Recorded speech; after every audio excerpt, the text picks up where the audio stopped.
The print media in Cameroon is going through difficult times. It encounters problems ranging from ethics to economic setbacks, making even printing a challenging task for stakeholders in the domain. Get some of the measures to salvage the situation in this newscast. The Yaoundé City Mayor is on an uncompromising campaign to cleanse the political capital of illegal occupation of the streets and shabby neighborhoods. Yaoundé inhabitants received this move with mixed feelings. Get details right ahead. COVID-19 bounces back with disturbing curves of new cases registered across the country. The increasing toll is blamed on the disrespect of barrier measures, especially disrespect for face masks. We profiled 2 persons who have never dropped their mask in this edition, and those are top stories. Good evening and thanks for joining us on this edition of the 7:30 News. I am Gladys Tata.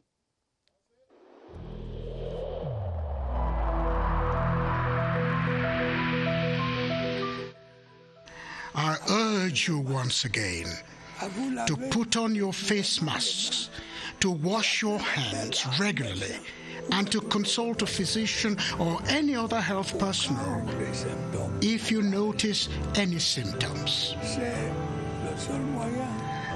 This is the only way to save lives and to curb the spread of the virus.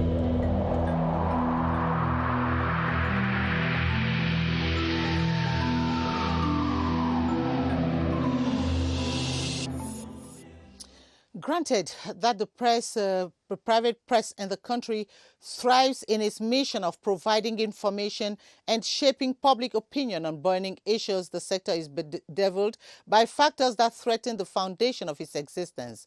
In our newsroom dossier tonight, Mukwele Prince Will Aduma visited some press houses in Yaoundé who opened up on some of their difficulties. This is what he brought back for the 7:30 News.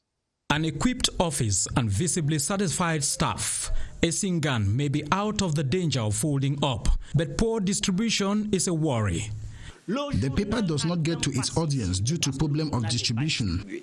In the face of competition, the private press in the country, double battered by this lack of interest, cries out. Integration is a newspaper which has been created 10 years ago. Up to now, we have been printing 5,000. There is a drop. The number of papers that they bring back to the office are many compared to before, like the unsold. There are many unsolds kept in the office. Government and the parastatals prefer to give their adverts to Cameroon Tribune, the government-owned press. And even sometimes government give adverts to the private press, but to get the payments, it's a long process. Down but not out, making ends meet without returns, therefore, is a near feat. Poor management, a confession we gathered in houses visited in Yaoundé, is the yoke of it all. If you cannot have some skills of modern management, you cannot. Because there is what you call a plan of managing. You have to pay salaries, you have to pay other bills, taxes. Until this reinvention, the press house remains weakened. Cameroon's newspapers are said to be in the middle of a crisis with dwindling readership, weak distribution, and an annual grant from government which they say is not enough to pay a week's bill. Publishers advocate for a favorable public policy to keep the industry from dying. Beatrice Losamba knocked at the doors of some publishers to understand the agony most of them are going through. And here's what she brought back. It has become a trend lately. Some newspapers have shut down. Others appear occasionally on stands. The problem is so serious that publishers declared a no-newspaper strike in the middle of COVID-19 pandemic. They say the industry is barely surviving.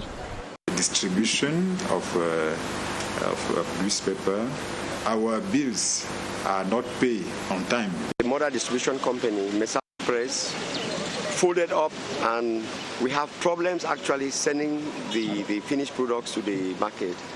As a result, industry insiders say only 10 to 15% of potential readers are reached by these papers.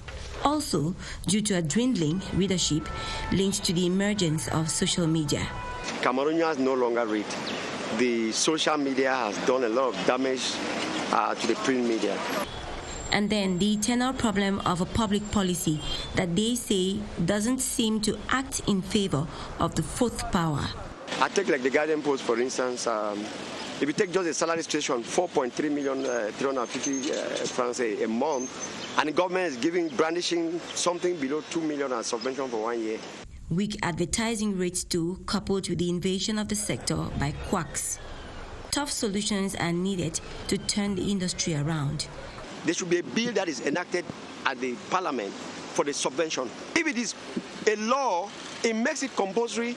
We have to meet and discuss how can we create the viable press. Day by day, newspaper finances are eroded, and the reading press needs to be saved from dying. And although the media battle for survival in Cameroon, its important role in a democratic society is unquestionable, Kilandan Difon is a senior journalist in our newsroom and is here to address some of the issues the private media grapple with in the country. Good evening. Good evening, Gladys, and good evening to all our viewers. We're talking first about the plethora of newspapers that we have in the country. Yes, Kilian. And so what can government, do to help the private press from its ailing situation? Yes, Gladys, before we go to what the government can do, it's good to have some of these statistics right before we can go ahead to propose what government must do. We're not talking about government should do, because if it's not done, the private newspapers, the private press will still be in the type of precarious situation we are talking about here.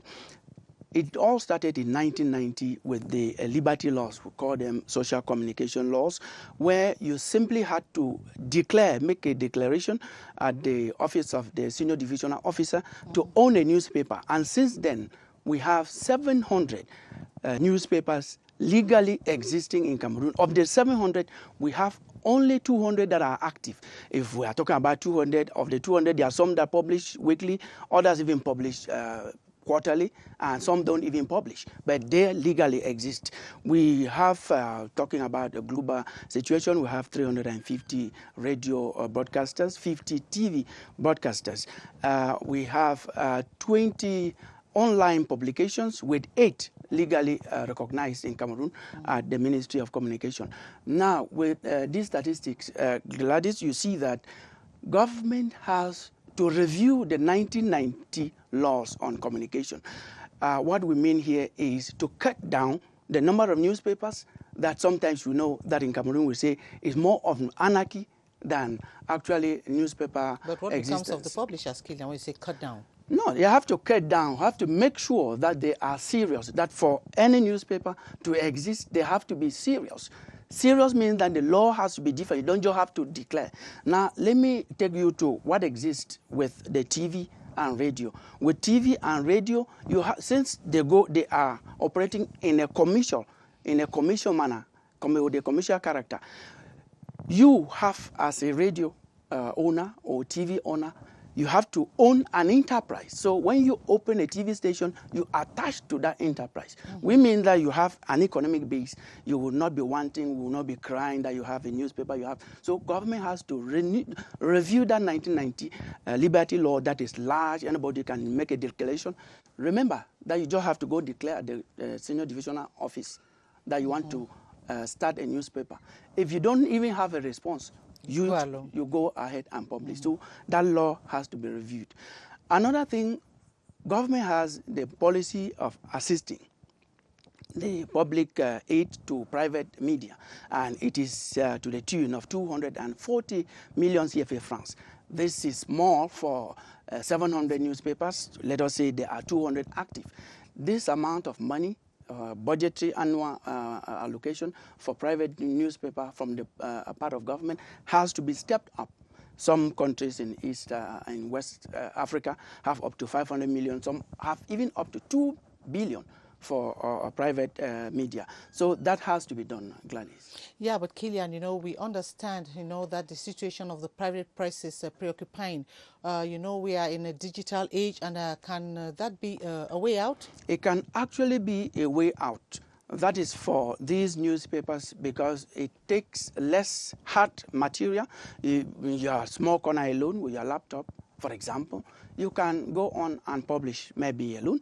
And even in developed world, in the developed world now, you have these big newspapers. You have them in Europe, you have them in America.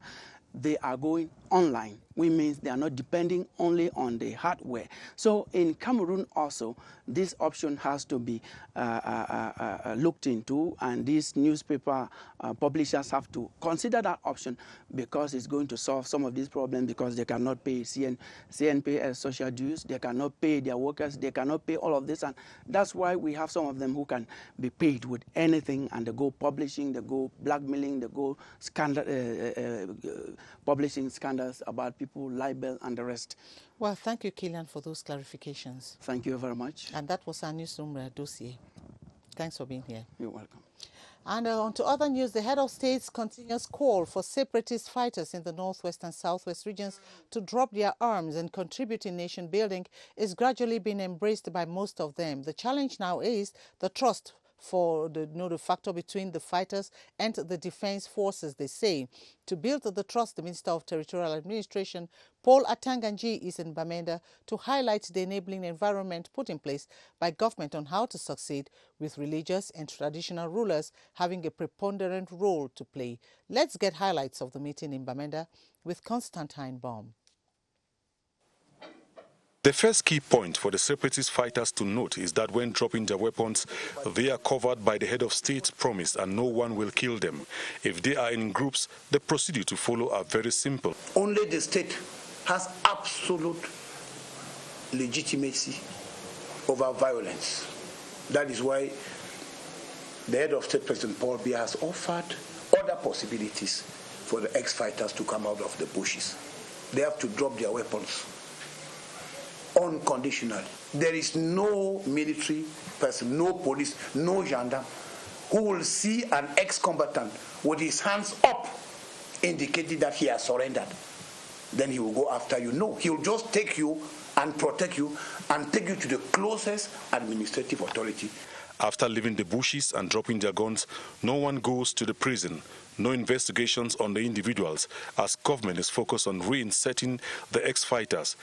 If they are afraid to go and meet the brigade commander, the commissioner of police, the DO, the SDO, the governor, they can talk to religious and traditional authorities who will facilitate the passage to bring them out of the bushes so that they can effectively drop down their weapons. This approach is believed will be a turning point in convincing separatist fighters that no one is out to kill them and that they are fully protected. A strategic document for prevention and resilience to help enhance socio-economic development in crisis-stricken regions of Cameroon is being drafted in a two-week workshop which opened in Yaoundé today. The Minister of the Economy, Planning and Regional Development, Alamine Ousmane May, presided over the forum and says through the Cameroon World Bank Corporation, funds will be made available for humanitarian assistance, reconstruction and the fight against climate change. Ewana Epole tells us more. Countries that are eligible to apply for fragility and conflict prevention, a little under $900 million, up to 75% of that. Cameroon would be potentially eligible for applying. Peace, stability, fight against climate change, and all the socio-economic crises we are facing require a strategy, require commitment from the government, require strong policies, and require very clear goals to be financed by this new facility. 15 road project situation in the littoral west and northwest regions were today examined on the second day of ongoing review of the execution of the projects. The Commission noted the stoppage of the construction works on the Ring Road as a result of the ongoing socio-economic crisis in the northwest region and a timid advancement in the construction of disenclavement road projects in the west region. The ongoing review intends to surmount constraints encountered by the various projects in order to ensure its timely completion. Here's an excerpt of Godlove Talanji, compiled by Yoti Kale Lisonge. This review is very, very important because, and this review concerns all the roads in the national territory, and all the roads. You know, the minister cannot go to every place, but this is a situation where it permits all the actors to present their problems and to get solutions to it. You will see a while ago, the minister tried to call one of his collaborators to order because the collaborator was there trying to say that the problem is the mission, the control, or the company in charge of executing the project. The minister said, we are not here for that. We are here to find solutions and see how road projects can be executed to ensure that there will be free circulation throughout the year, in the rainy season just as in the dry season. So I think that this project review is very, very important and will help the population to benefit a lot. A vast campaign to demolish roadside businesses in the capital city, Yaoundé, is underway, with the council police clearing of these shanty structures to beautify and put order in the city. Launched by the Yaoundé City Mayor Luc Messia Tangana, the move has met with stiff opposition from the population, while some have simply applauded the move. In our investigative report tonight, Yoti Kaleli Songe says the operation supervised by the police will not end soon. Yoti?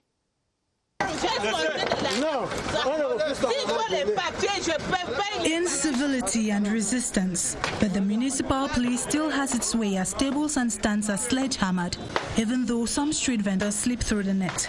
Their objective is to get rid of urban disorder in the capital city, Yaoundé. Note that the city is not abandoned. The city is under institutions that are the guardian of the good urban order. And now we want to give a new face, a new visage of the city. A body acting on the instructions of the city mayor. The city mayor is the principal authority that uses the police municipal. And we are just there to control what is done on the field, to be legal actions and normal actions. The population seems to approve on one hand and on the other disapprove. C'est une situation lamentable. The situation is deplorable. The city mayor has instructed them to demolish. So what happens to the victims? They may become thieves. It's laudable. The town can really be clean. But I think the solution would have been to see what to do with these people who are struggling. Responding on sensitization questions, this police inspector maintains the population was well sensitized on the operation, which he insists will not end just yet. The National Advanced School of Youth and Sports and the Force at Darmedo Police FAP have both dominated the first National Interclub Athletic Competition for 2021. The two-day event that brought together over 300 athletes from across the country took place at the Douala Japoma Sports Complex over the weekend. Rene Kache was present and reports that the competition will serve as a qualifier for international competitions.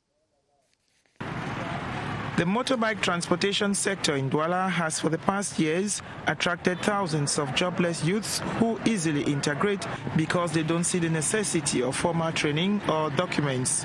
As a result, they are involved in deadly accidents and accused of the high rate of criminality around the city. On the instructions of government, the governor of the littoral region convened a meeting with the SDO for the Vuri, the city authorities and bike transporter syndicates who have been working in isolation. We want them to work hand in hand and to combat violence in this city. Only identified bike riders will be allowed to circulate in particular subdivisions, and the population need to know. This jacket is the jacket which is agreed by the city of Douala. Each council has its own color. So everyone who will see a motor taximan without this jacket do not take this motor taximan.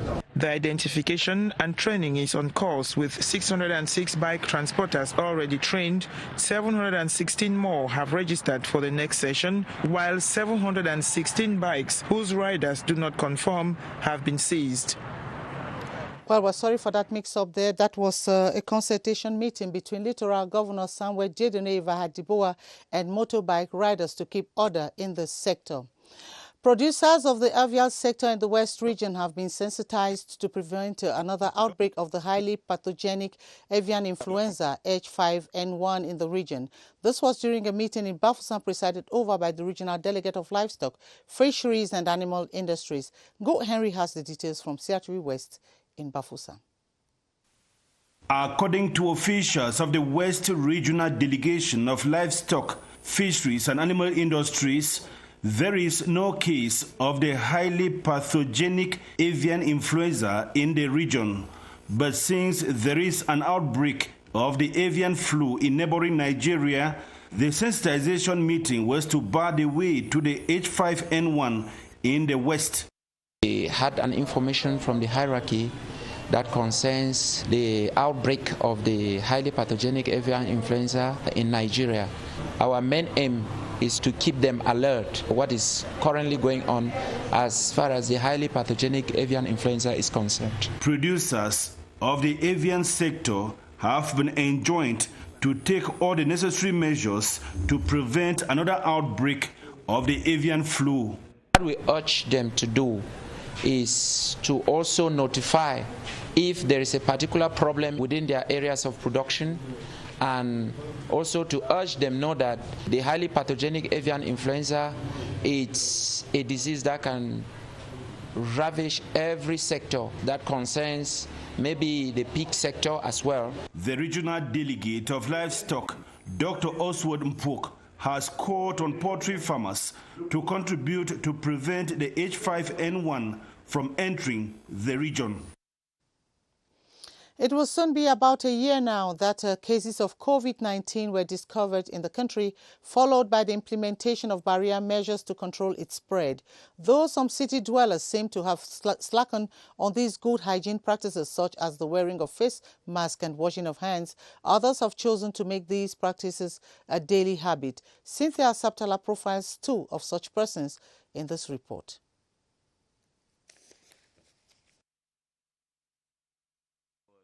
One is a retired educationist and the other a medical practitioner. Upon arrival at the residence of Papa Marcel Fouda, he immediately instructs that all visitors wash hands before entering the house.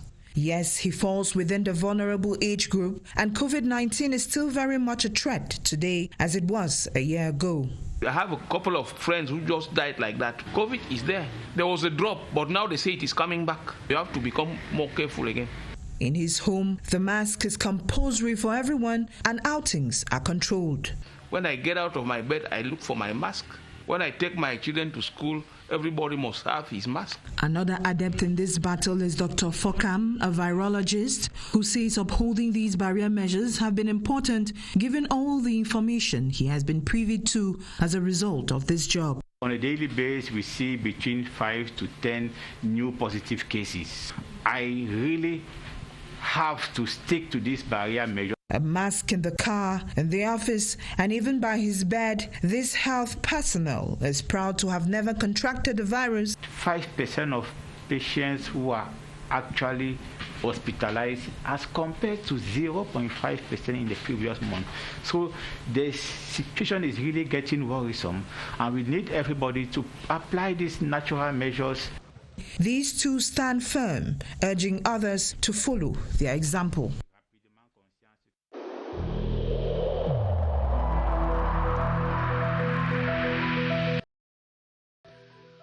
I urge you once again to put on your face masks, to wash your hands regularly, and to consult a physician or any other health personnel if you notice any symptoms. This is the only way to save lives and to curb the spread of the virus.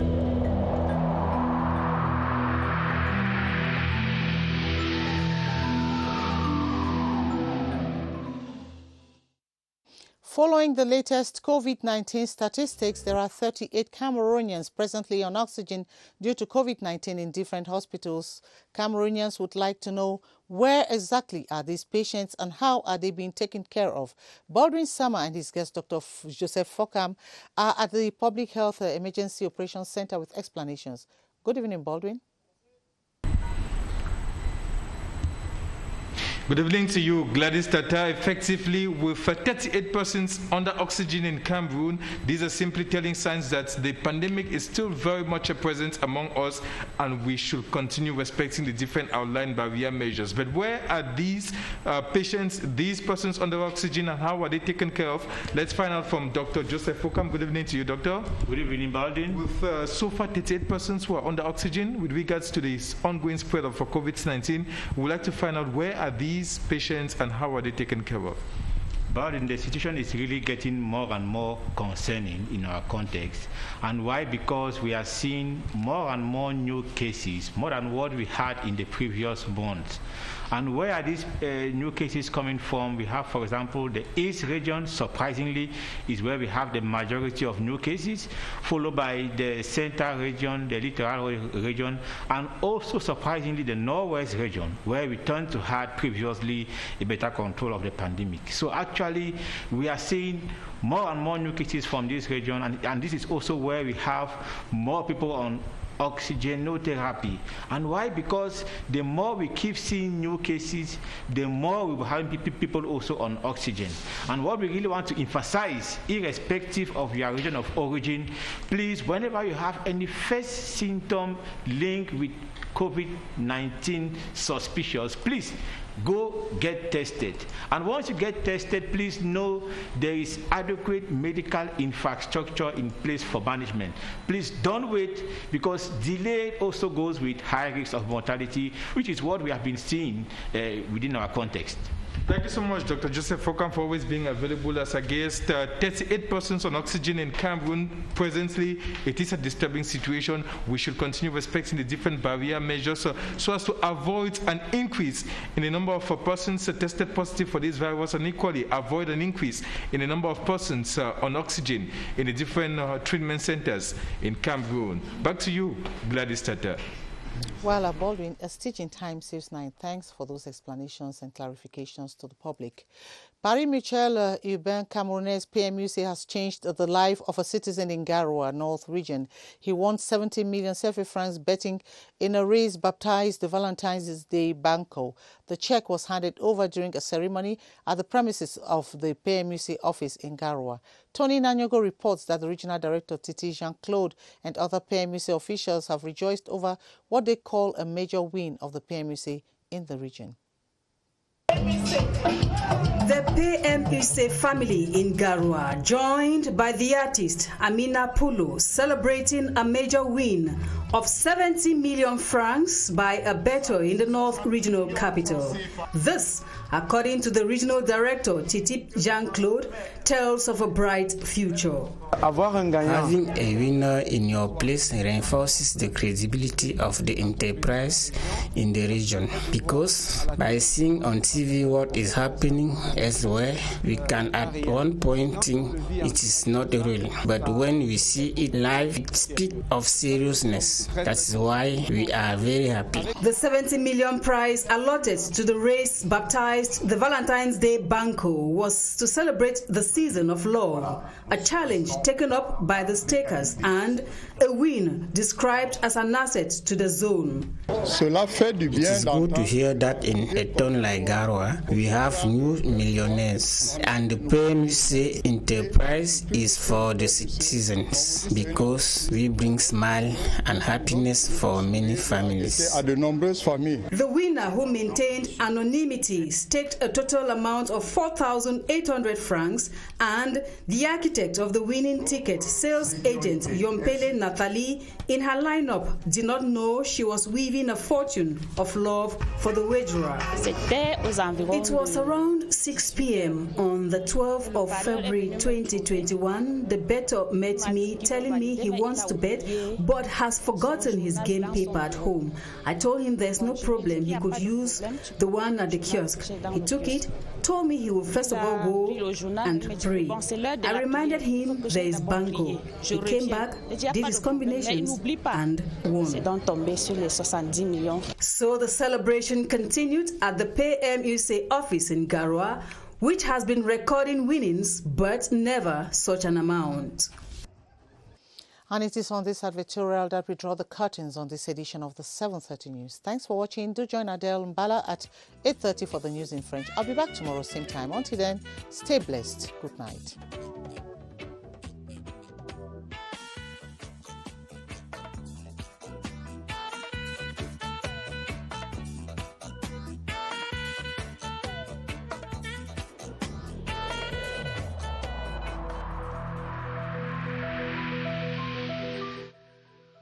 I urge you once again to put on your face masks, to wash your hands regularly, and to consult a physician or any other health personnel if you notice any symptoms. This is the only way to save lives and to curb the spread of the virus.